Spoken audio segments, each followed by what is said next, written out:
আচ্ছা এডি কোনো কথা, আমার বিলেডি এত বেইমান কেমনে?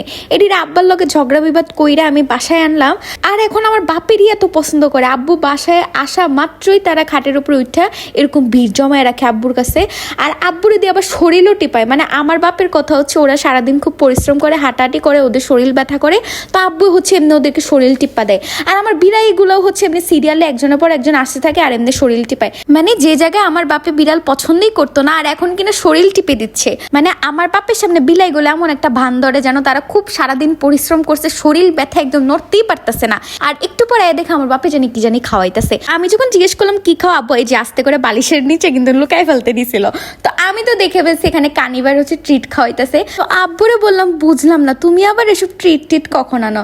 আমি তো প্রতিদিনই হচ্ছে ওদের জন্য আনি, ওদের কেমনে খাওয়াই। তো আমি পুরো অবাক হয়ে গেলাম যে একটা সময় এই বেটা কইছে যে বিলাই টেলে আনলে আমি কোনো খরচ দিব না, কিছু না, আর এখন কিনা কানিবার ট্রিট কিনা আন্ডা খাওয়ায়। আর কানিবার ট্রিট ওরা এত বেশি পছন্দ করে, এই দেখেন যে চাবাই প্যাকেটটা পর্যন্ত খাইয়ে ফেলতেছে ভাই রে ভাই। আর হ্যাঁ, কানিবার ক্যাট ফুড যেমন অনেক উন্নত মানে, তেমনি ওদের এই ট্রিটগুলো অনেক অনেক ভালো। আমি আজকে 1 বছর ধরে কিন্তু কানিবার এই ট্রিটগুলো আমার বিড়ালদেরকে খাওয়াচ্ছি, আর এখন পর্যন্ত আলহামদুলিল্লাহ আমি এটার রেজাল্ট খুব ভালো পাইছি।